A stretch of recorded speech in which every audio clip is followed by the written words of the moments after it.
Hello everybody, my name is Chase Rush, and for the past few weeks my class and I have been reading this book, The Bell Jar by Sylvia Plath. The Bell Jar is actually a college level book that many college students read, but luckily my class and I have had the chance to read it. The Bell Jar depicts a woman's battle against her depression and her hopelessness and her psychosis, and it actually depicts it very well and shows what life is like with depression. And I thought it was so fascinating because what makes it so fascinating is that it just gives great insight as to what life would be like with depression. I mean, it seems like this girl had it all, and yet for some reason she became depressed and she didn't want to do anything, even though she had the potential.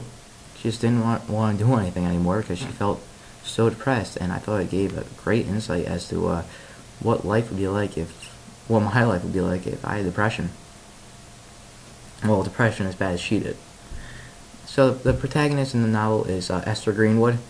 She's a college student, and it seems as though she has it all, the brains and the perfect future ahead of her. It seems as though she's going to be extremely successful when she grew older. Yet for some reason, she felt depressed and couldn't shake it. She couldn't shake the depression. The antagonist of the novel, I think, even though there are many antagonists, I think actually the main one is Esther herself. Because, it's just a battle against her own self. The main conflict is just Esther versus Esther. Man versus self. Well, woman versus self. She's just such a perfectionist. For example, on page 76,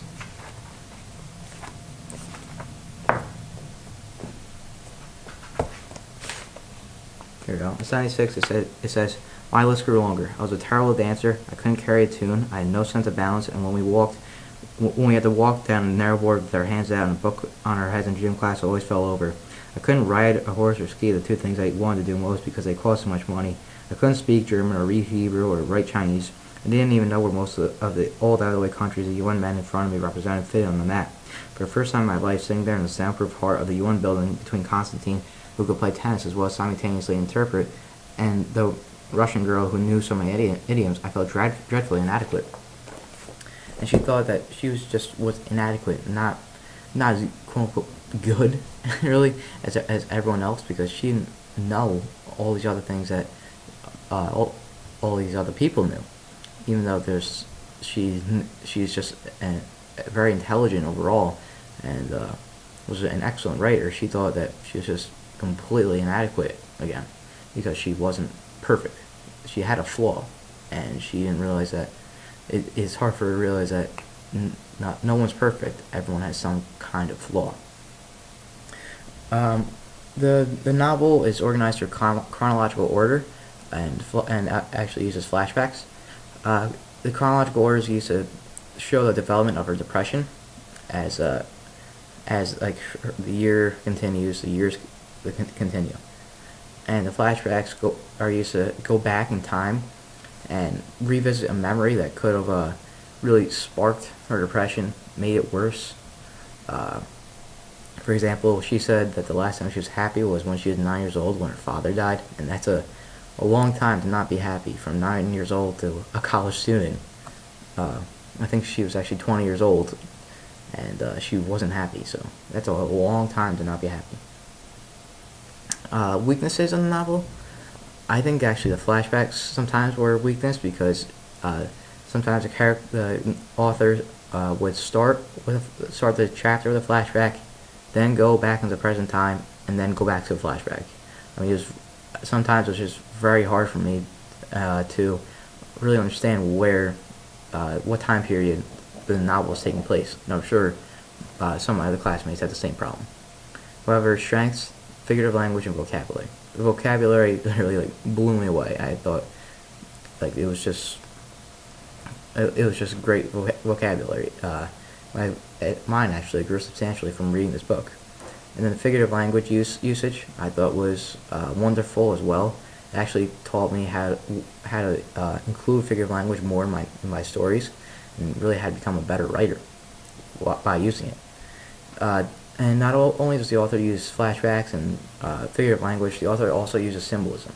There are many symbols in this novel, but two that really stuck out to me was the bell jar and babies. And one thing for babies is on page 66, after Buddy tells Esther about a drug that the doctors give to a woman as they're giving birth. I thought it sounded just like the sort of drug a man would invent. Here's a woman in terrible pain, obviously feeling every bit of it, or she wouldn't groan like that, and she would go straight home and start another baby, because a drug would make her forget how bad the pain had been. When all the time, in some secret part of her, that long, blind, and doorless and windowless corridor of pain was waiting to open up and shut her in again. And this just shows how she thought there was a system to everything, including childbirth. I mean, it's crazy to think about, but still, she thought that there was a system to it, and she disliked the idea of her having a baby because she thought it would ruin her career and change her overall, change what people expected of her. And then the next thing is the bell jar on page 185. And it simply states, I would be sitting under the same glass bell jar, stealing my own sour air. I mean, before that she says how Mrs. Guinea couldn't really give her anything that would really help her, make her feel better, but she'd just be trapped in the bell jar. And what a bell jar is like an upside down glass that scientists use to observe things. But yeah, I mean, she thought she was trapped inside of one. People were just observing her from the outside, and she couldn't get away. And the sour air that she was talking about was her, in my opinion, I thought it was her depression, all the horrible things that occurred in her life that she just couldn't get away from because the bell jar was trapping her in. The next thing is the progression of the main character's illness. So the main character's illness progressed with the chronological order. It started in well, for me, I think it really kick-started when she was 9 years old and her father died, and then it became worse in New York. For some reason, she really started feeling it, and she didn't really understand why. She just felt out of sorts. When she came back to her hometown, she couldn't just run away from it. She was stuck there. All the things that had happened in her past, she had to think of again because she was in her hometown. Finally, she tried to commit suicide. She went to a mental asylum, and finally, she felt better. Well, quote unquote better to her. The mental health system, it seems as though people weren't treated as normal people, quote unquote normal people, but like many people would be, the nurses of course would be trying to be as nice as possible to people with horrible depression, with suicidal thoughts. I mean, of course, everyone would try and be nice to someone with suicidal thoughts and want them to remain on the earth. And but the shock treatments also surprised me. I mean, the way they did them. I mean, they did them without anesthesia even. I mean, of course the patient is going to feel it. I mean, it just really blew me away that they didn't use anesthesia or anything to calm them down or anything like that, so that they wouldn't really be all too affected. They wouldn't feel great pain. I mean, and the insulin shots as well. So much has changed from then to now. There were also many different, really three different settings in the novel, other than the flashbacks. The one setting was New York, and that's where she really started to feel depressed. She didn't really want to do anything. She didn't want to do what the other girls were doing. She just felt out of sorts. Then when she came home, she had to go through all the things that made her feel awful again, and that really bothered her to the point where she wanted to commit suicide. And finally, in the mental asylum, where she spends a decent amount of the novel, she finally starts to feel better. And here she finally starts to feel better, and she's finally starting to oppose the depression, and she's feeling quote unquote better for herself, better self. But her woman's role in society was really different then, and this book taught me a lot about it. For example, on page 84, it states, past it, It states, it would mean getting up at 7 and cooking him eggs and bacon and toast and coffee and dawdling about in my nightgown and curls that he'd left for work to wash up the dirty plates and make the bed. Then when he came home after a lively, fascinating day, he'd expect a big dinner. I spent the evening washing up even more dirty plates till I fell into bed, utterly exhausted. I mean, this just shows how, a woman's role in society overall, how the woman, as a wife, was just expected to take care of the house, and take care of the young children at home, take care of the babies, just do the housework, and that was it. They not really go out, find jobs, make money to benefit the family. No, just have dinner ready when the husband came home, have the laundry done, have the dishes clean, take care of the child, and that was it. And it was obviously a woman's role wasn't really all that great back then. I mean, expected to only do housework. I know I would want to go out, make money, and benefit myself, not only myself but also my family, and not be living up to a standard that someone tries to hold over me that I really have to do. And this book really taught me what their society was during that time. Well, what the woman's role in society was during that time. Let's see. I think that Esther is really ready to leave. I mean, on page 242, she just simply states, "I was perfectly free."